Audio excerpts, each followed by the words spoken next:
Bonjour à vous et bienvenue dans le Flash Info sur RTI 1. Hier après-midi, le président Alassane Ouattara est rentré de Dubaï. Il a participé à la conférence internationale des investisseurs Investir dans l'UEMOA, rencontre organisée par l'Union économique et monétaire ouest-africaine pour obtenir des fonds afin de financer des projets de développement. Le président Alassane Ouattara a indiqué que 16 projets ont été retenus pour les 8 pays de l'UEMOA au cours de cette conférence pour un montant de 10 000 milliards de francs CFA. Première réunion du nouveau bureau de la Commission électorale indépendante CEI hier mercredi. Les 6 membres ont travaillé à élaborer le programme d'activité de la Commission. Le président Youssouf Bakayoko a réaffirmé la détermination de la CEI à parvenir à des élections libres et transparentes. Salima Toudia, Léon Pro.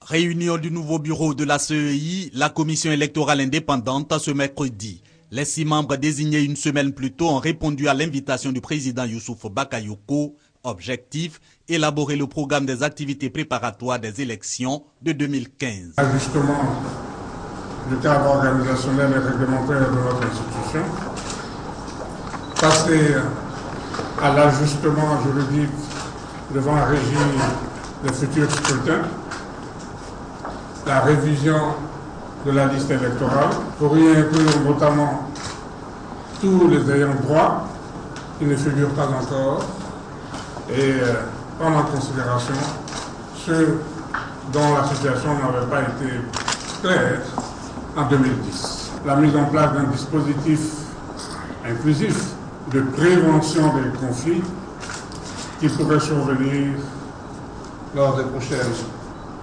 élections.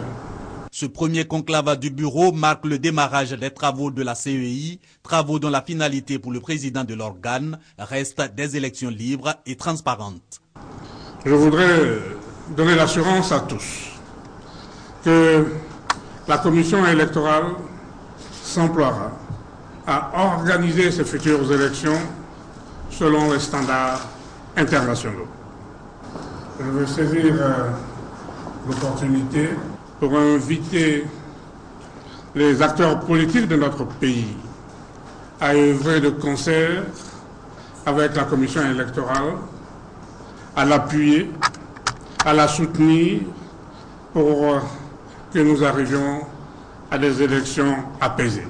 Cette première rencontre au sommet vise aussi à préparer celle de la commission centrale de la CEI prévue pour la semaine prochaine. Il s'agira certainement de mettre tous les 17 commissaires au même niveau d'information pour plus d'efficacité. Réunion de rentrée hier au ministère de l'Éducation nationale et de l'enseignement technique. Le ministre a eu une séance de travail avec le Conseil consultatif de l'éducation. Il a été question de recueillir les préoccupations des syndicats, des parents d'élèves et des guides religieux qui constituent ce conseil pour une rentrée et une année scolaire apaisée. Comment lutter contre l'épidémie d'Ebola? Une question à laquelle l'Institut Pasteur tente de répondre en mobilisant son personnel dans les centres de recherche et sur le terrain.